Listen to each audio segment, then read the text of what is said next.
Hey everyone, this is Jenny from Homestead Corner, and today we're canning up some ground turkey for the pantry.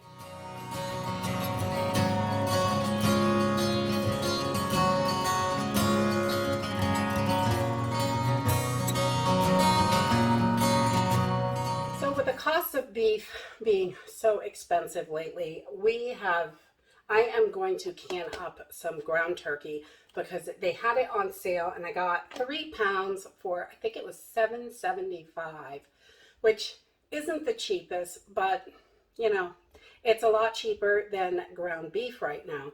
So I wanted to can this up so we have it in the pantry for later when we can't get ground beef because it's too expensive, because the prices are not going down. They're just going to continue to go up. So we're just going to can this up and put it in the pantry for later and have this so we can substitute it for ground beef. And I'm just going to I don't put tons of spices in it or anything, because that way I can use it for a wide variety of items. If I wanted it just for a certain meal, I could spice it up a certain way, but I want to make it so it can go for whatever we decide at the moment, and we can spice it up when we get ready to eat it.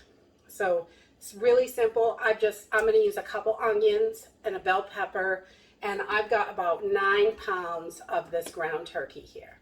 So we are just going to dice up this bell pepper, and I like to use the entire thing. I cut my bottoms off and I use the whole bottom, all the sides, and on the top I cut right above the seeds. And that gives you a little ring of pepper, and you can just pop this little core right out so you have no waste on your pepper, and you can use absolutely all of it. We like that. So I'm just going to dice this up. Simple and easy. And we're going to do the same thing for our onions. Just dice them up. You know, whatever size you like. There's no specifics. You can do it bigger or smaller. It's really what you like. Okay, so I just have about half my meat in this pot. I do it half and half. I'll do the rest of it in the next pot. And because I use a big stock pot for this, and it's the easiest way for me to do it. And I'm just going to brown this up. And I'm going to add about half of my onions and half of my bell peppers, and that way there's plenty for the other half of the meat. These are 3 pound packages, so you know there's like 4.5 pounds of ground turkey in here. So we're gonna do half and half. There we go.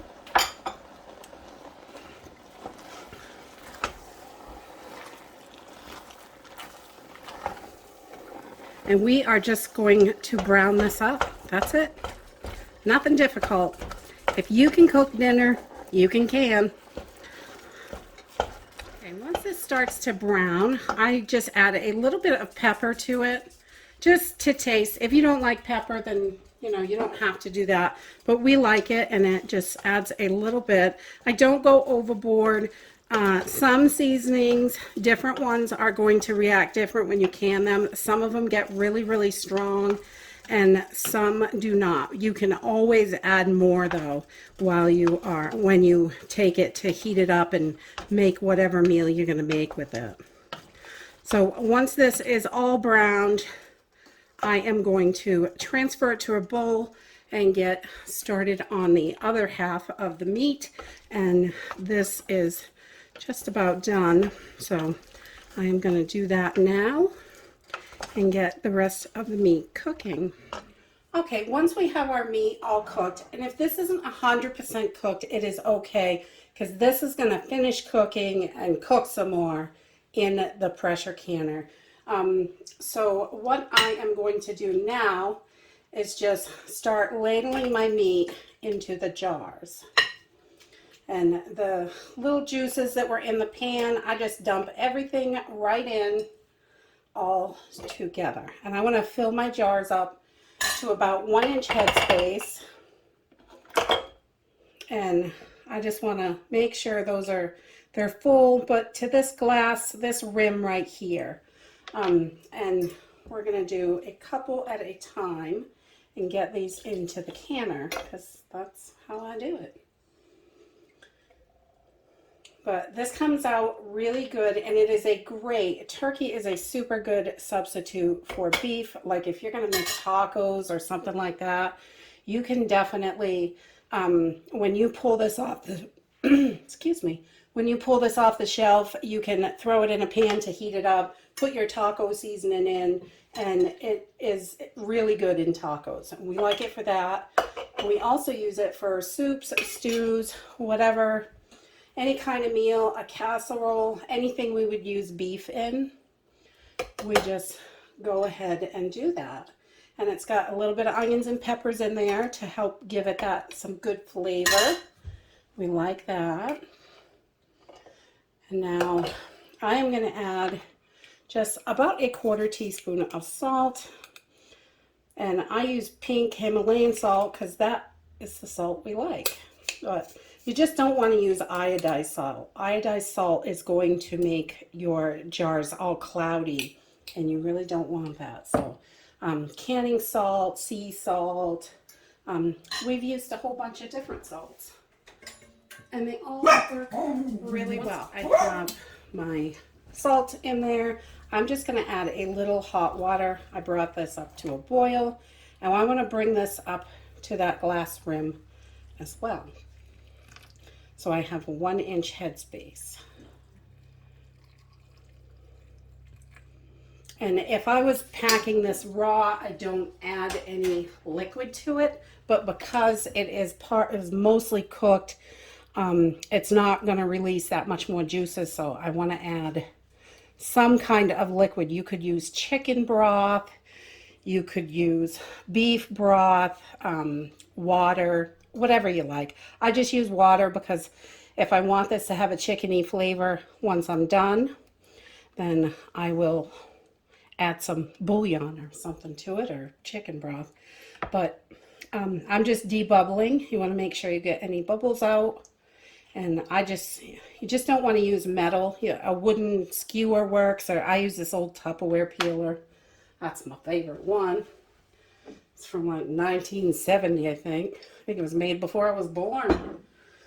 And then I just have some white vinegar, and I'm going to wipe my rims and make sure I don't have any salt or fat or anything like that on there.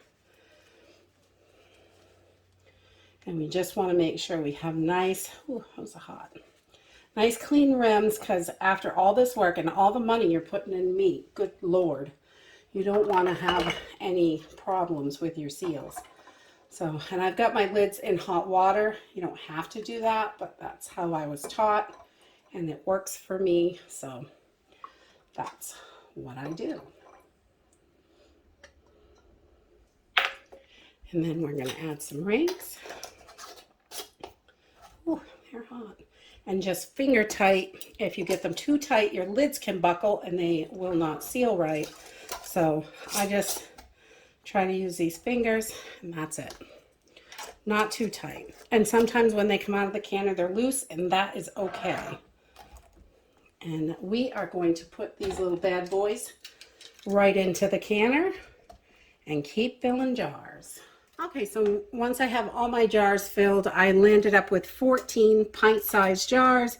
Everything is filled up to 1-inch headspace. I have them stacked in my canner, and I am going to add a little bit of white vinegar, which I always do because the water is a little hard and it will leave a white ring on the outside of the jar, and it's really hard to get off. So just a little bit, a tablespoon or so of white vinegar.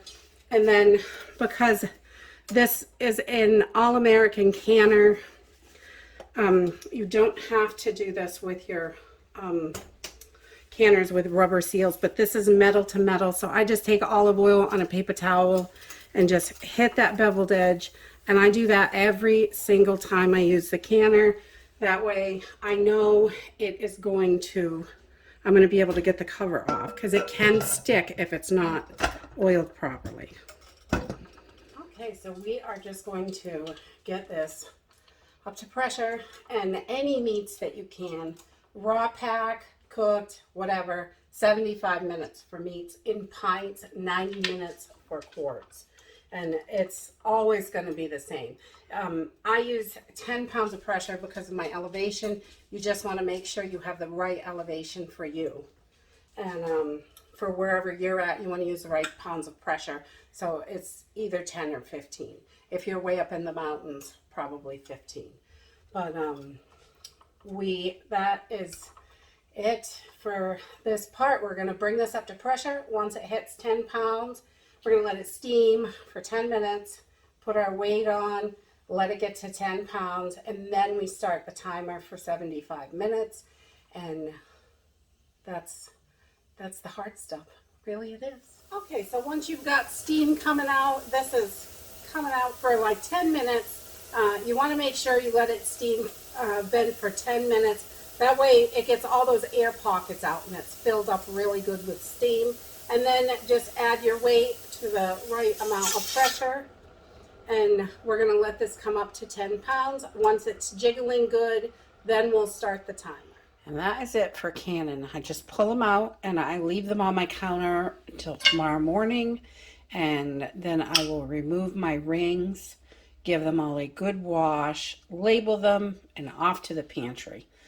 And super simple. It really is not difficult to can. As long as you have a pressure canner, you can do your meats and veggies and water bath your fruits and high acid foods. So it really is not hard, and it is great to be able to have this to put on the shelf. We love having meats in the pantry. And that is it for today. If you like this video, give me a thumbs up. Subscribe. I'll see you in the next video. Bye.